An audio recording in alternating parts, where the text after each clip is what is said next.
மகிழ்ந்து தலைப்பை புரிந்து என் பேச்சிலேயே தரப்போகிறேன் நல்லது விருந்து. அவையோர் அனைவரையும் வணங்கி தொடங்குகிறேன் எனது உரையை. எனக்கு தரப்பட்ட தலைப்பு தான் கோடை விடுமுறை. கோடை விடுமுறை என்றாலே ஆஹா கொண்டாட்டம் தான். அந்நாட்கள் நமக்கு சொர்க்க காலம்தான்.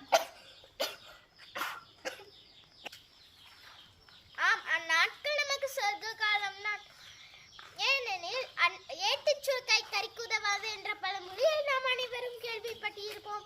அதே போலதான் ஏட்டுக்கல்வி மட்டும் நம் வாழ்க்கைக்கு போதாது, அனுபவ கல்வியும் நம் வாழ்க்கைக்கு தேவைப்படும். இப்போ கோடை விடுமுறை என்றாலே வெயில் பொதுவாக அதிகமாக தான் இருக்கும்.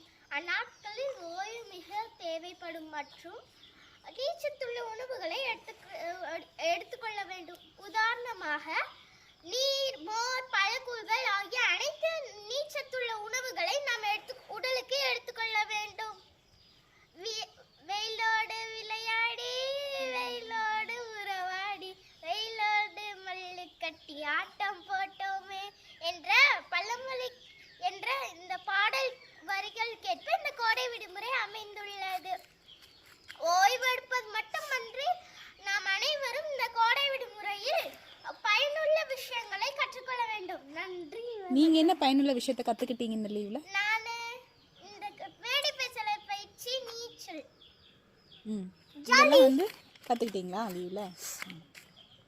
தேங்க்யூ. தேங்க்யூ. கிளாப்.